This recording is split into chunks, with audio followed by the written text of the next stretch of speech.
Hello friends, நம்ம favourite சீரியலில் அடுத்து என்ன சுவாரஸ்யமாக நடக்குதுன்னு பார்க்குறீங்க.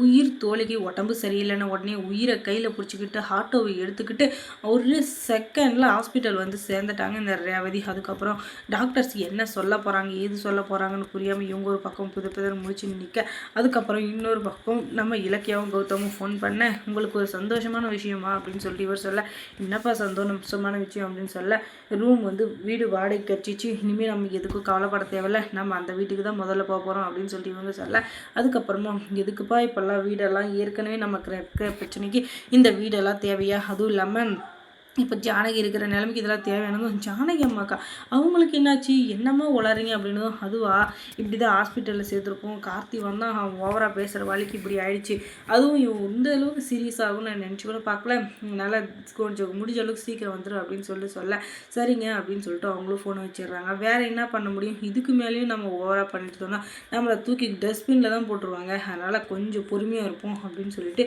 இவளும் பொறுமையாக அமைதியாக தான் இருக்கா. ஆனாலும் இருக்க முடியலையே, அதுக்கு காரணம் அவங்க ஃப்ரெண்டு வந்து தப்பிக்க போகிறாங்களா, இல்லை வாழ்க்கை அப்படின்ற போராட்டத்தை உயிர் அப்படின்ற போராட்டத்தில் இன்னும் வாழ போகிறாங்களா இல்லை சாவ போகிறாங்களா அப்படின்ட்டு ஒரே கேள்விக்குறியாக இருக்குது. ஏன்னா அந்த அளவுக்கு ஒரு சிக்கனமான ஒரு வாழ்க்கையை வாழ்ந்துட்டு இருக்கிறவர் தான் நம்மளுடைய எஸ்எஸ்கேன்ற பார்த்தீங்களா இந்த ரேவதி. அப்படிப்பட்ட ரேவதிக்கு இவ்வளோ ஒரு கொடுமையான கொடூரம் வந்து எப்படி வந்து காதலிச்சு அவரை ஏமாத்தணும், அவனால் தான் நிறைய பிரச்சனை அப்படின்னு சொல்லிட்டு பார்த்தா இந்த ஜானகிக்கு அவங்க பெத்த பையனாலேயே பயங்கரமான பிரச்சனை. கடைசியில் ஏன் பையன் தான் எல்லாருக்கும் ஆறுதலாக சந்தோஷத்தையும் கொடுக்குறான்னா அது எனக்கு சந்தோஷம்தான். இப்படிப்பட்ட சூழ்நிலையில் ரேவதி வந்து அந்த டாக்டர்கிட்ட போய் பேசுகிறாங்க, தயவு செஞ்சு எப்படியாச்சும் என் ஃப்ரெண்டை காப்பாற்றி கொடுத்துருங்க, என் ஜானகின்னு எனக்கு ரொம்ப பிடிக்கும், சின்ன வயசுலேருந்து எனக்காக எவ்வளவோ தியாகம் பண்ணியிருக்கா, இப்போ உயிர் பொழைச்சி வந்தாலும் கண்டிப்பாக என் பையனை அவகிட்டே ஒப்படைச்சிட்டு நான் எங்கேயாச்சும் போயிடுவேன், கடவுளே நீங்கள் தான் எனக்கு வழிகாட்டணும் அப்படின்னு சொல்லிட்டு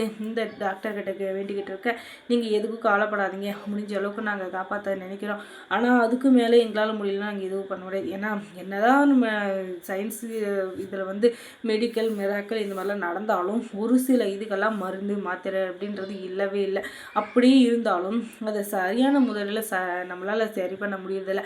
அதனால் நான் என்ன சொல்கிறதுன்னு எனக்கு தெரியல, எதுவாக இருந்தாலும் பெரிய இதில் பார்த்துக்கலாம் அப்படின்னு சொல்லிட்டு அவங்களுக்கு கிளம்பிடுறாங்க. அதுக்கப்புறம் ஒரே இதில் தனியாக யோசிச்சுட்டு இருந்த நம்ம இலக்கியாவுக்கு என்ன பண்ணுறதுன்னு புரியாமல், ஐயோயோ நம்ம அத்தை இப்படி படுத்துட்டு இருக்காங்களே, இது எல்லாத்துக்கும் காரணமான அந்த அஞ்சலியும் அந்த கார்த்தியை சும்மாவே விடக்கூடாது, அவங்களுக்கு சரியான செக் வைக்கணும், அதுக்கு முதல்ல இயரிங் வந்து தள்ளி போயிடுச்சு இல்லையா, அதனால் அந்த இயரிங்கை முதல்ல கோர்ட்டுக்கு வர வைக்கணும், அதுக்கப்புறமா தான் அவங்க ஆட்டத்தை அடக்க முடியும் அப்படின்னு சொல்லிட்டு இவங்க ரெண்டு பேரும் பெருசாக பிளான் போட, இவங்களோட பிளான் எல்லாருக்குமே தெரியும், ஏன்னா இவங்க எப்போ எந்தெந்த மாதிரி பண்ணுவாங்க பேசுவாங்க சொல்லுவாங்க அப்படின்னு சொல்லிட்டு எல்லாருக்கும் தெரிஞ்சதுனால சரி என்ன பண்ணுறது அப்படின்னு சொல்லிட்டு அமைதியாக தான் பார்த்துட்ருக்காங்க. ஆனாலும் அவங்க மனசு கேட்குமா, கண்டிப்பாக கேட்கலைங்க.